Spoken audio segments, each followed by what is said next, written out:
Hi friends, வாழ்க வளமுடன், வாழ்க நலமுடன். இன்னைக்கு கருவேப்பிலை துவையல் எப்படி செய்யறதுன்னு பார்க்கலாம். இதுக்கு தேவையான பொருட்களை பார்க்கலாம். 2 கப் நல்ல கழுவின கருவேப்பிலை, வெங்காயம், சின்ன வெங்காயம் ஒரு 10, ஒரு சின்னதா ஒரு பெரிய வெங்காயமும் ஒரே மாதிரி கட் பண்ணி வச்சுக்கணும். பூண்டு ஒரு 10லேருந்து 12 பல் உரிச்சு வச்சுக்கணும். நல்ல பழுத்த ஒரு தக்காளி வச்சுக்கணும். ஒரு சின்ன உருண்டை புளி சேர்த்திக்கணும். காரத்துக்கு ஏற்ற மாதிரி மிளகா வச்சுக்கணும். நான் இன்னைக்கு சின்ன பெருசா ஒரு 3 மிளகா வச்சிருக்கேன். இதோட வேணும்னா தேங்காய் வைக்கலாம். உங்களுக்கு துவையல் குவான்டிட்டி அதிகம் வேணும்னா தேங்காய் சேர்த்துக்கலாம். பட் தேங்காய் சேர்த்தா அது ஒரு டேஸ்ட் வரும். தேங்காய் சேர்க்காம செஞ்சோம்னா கருவேப்பிலையோடைய அந்த ஒரிஜினல் டேஸ்ட் கிடைக்கும். தாளிக்கிறதுக்கு பார்த்தீங்கன்னா 1 ஸ்பூன் கடுகு, 2 ஸ்பூன் உளுத்தம்பருப்பு, 1 ஸ்பூன் கடலைப்பருப்பு போடணும். எண்ணெய் பார்த்தீங்கன்னா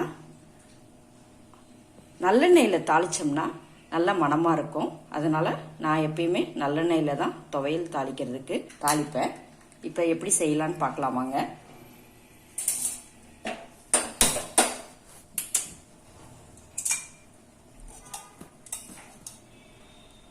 ரெண்டு ஸ்பூன் நல்லெண்ணெய் விட்டுக்கலாம். எண்ணெய் காயட்டும்.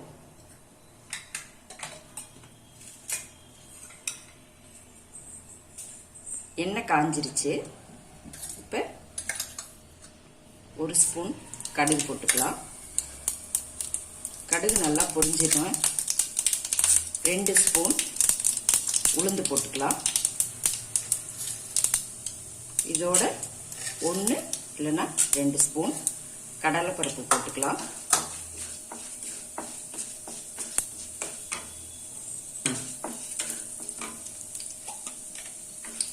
இப்ப சொல்ல மறந்துட்டேன், 1 ஸ்பூன் பெருங்காயம் போட்டுக்கணும்.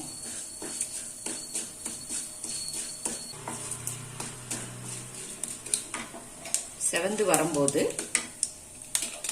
இந்த ஒரு துண்டு புளி, கொஞ்சம் நாரெல்லாம் ரிமூவ் பண்ணிட்டு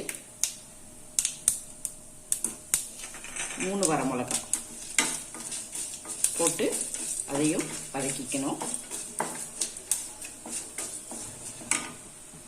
நல்லா வதங்கிடுச்சு. இப்ப வெங்காயம் 10 சின்ன வெங்காயம், ஒரு சின்ன பெரிய வெங்காயம் எல்லாத்தையும் ஒரே மாதிரி கட் பண்ணி வச்சிருக்கிறோம்.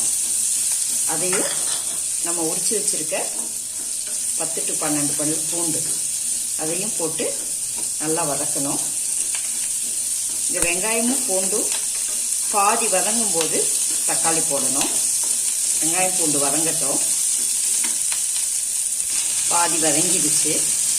இப்ப நறுக்கி வச்சிருக்க ஒரு தக்காளி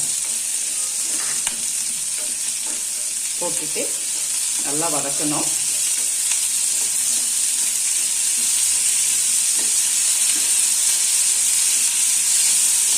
இது வதங்குற வரைக்கும் தீயை பார்த்தீங்கன்னா ஃப்ளேமை ஒரே அதிகமாகவும் ஒரே கம்மியாகவும் இல்லாமல் கொஞ்சம் மீடியம் ஃப்ளேமில் வச்சுக்கணும். இப்போ ஓரளவு நல்லா வெங்காயம் தக்காளி எல்லாம் நல்லா வதங்கிடுச்சு. இப்போ பார்த்தீங்கன்னா கருவேப்பிலைய நல்லா உப்பு தண்ணியில் கழுவிட்டு தண்ணியை வடித்து சேர்க்கணும். 2 கைப்பிடி கருவேப்பிலை. நீங்கள் தேங்காய் சேர்க்குறீங்கன்னா இந்த கருவேப்பிலை போடுறதுக்கு முன்னாடி தேங்காயை போட்டு வதக்கிட்டு அதுக்கப்புறம் இந்த கருவேப்பிலையை போடணும். எப்பயுமே கருவேப்பிலையை தான் கடைசியா போடணும். நல்லா வதங்கட்டும்.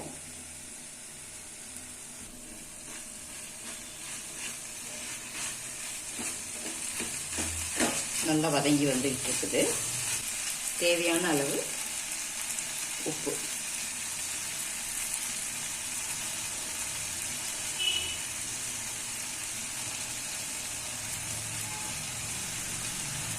சேர்த்து நல்லா கிண்டி விட்டுறலாம். நல்லா வதக்கியாச்சு. இப்போ இப்போ ஸ்டவ் ஆஃப் பண்ணிடலாம்.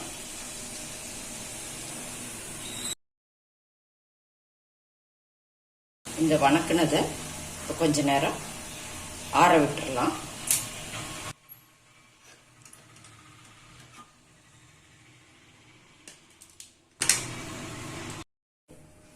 இப்போ இதை மிக்ஸி ஜாருக்கு மாற்றிக்கலாம்.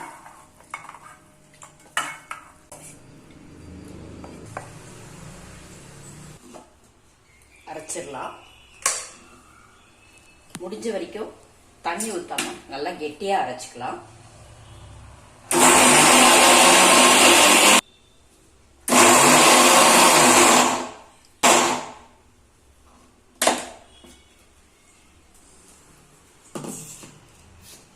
பாருங்க, நல்லா ஃப்ரெஷ்ஷாக கருவேப்பிலை துவையல் ரெடி ஆயிடுச்சு. இது ஒரு கண்டெய்னருக்கு மாற்றிக்கலாம். நல்ல கெட்டியான கருவேப்பிலை துவையல் ரெடி. இது சப்பாத்திக்கு, இட்லிக்கு, தோசைக்கு, சூடான சாதத்துக்கு எல்லாத்துக்குமே நல்ல காம்பினேஷன். கருவேப்பிலை உடம்புக்கு நல்லது, முடி வளர்ச்சிக்கு நல்லது, முடி நல்லா கருகருன்னு வரும், ஜீரண சக்தி கொடுக்கும். அதனால இது குழந்தைங்களுக்கு செஞ்சு கொடுத்தீங்கன்னா, சாதத்தில் பிசைஞ்சு கொடுத்தீங்கன்னா நல்லா சாப்பிடுவாங்க. இதையே இட்லிக்கோ தோசைக்கோ வச்சுக்கணும் அப்படின்னா கொஞ்சம் அந்த மிக்ஸி அரைச்ச தண்ணியை கழுவி லைட்டாக இதை இன்னும் கொஞ்சம் இலக்கமாக வச்சுக்கலாம். சாதத்துக்குங்கும் போது இந்த மாதிரி கெட்டியாக வச்சுக்கிட்டு பிசைஞ்சு சாப்பிட்டா நல்லது. மேலாப்புல லேசாக நல்லெண்ணெய் விட்டுக்கலாம். தாளிப்பு கொடுக்கணுங்கிற அவசியம் கிடையாது. இதே எல்லாமே நல்லா வதக்கி இருக்கிறதுனால அப்படியே சர்வ் பண்ணிக்கலாம். தேங்க்யூ ஃப்ரெண்ட்ஸ், தேங்க்யூ ஃபார் வாட்சிங். இந்த ரெசிபி உங்களுக்கு பிடிச்சிருந்துச்சுன்னா ஒரு லைக் போடுங்க, உங்களுடைய கமெண்ட்ஸ் கொடுங்க, எங்கள் சேனலை சப்ஸ்கிரைப் பண்ணுங்க. தேங்க்யூ.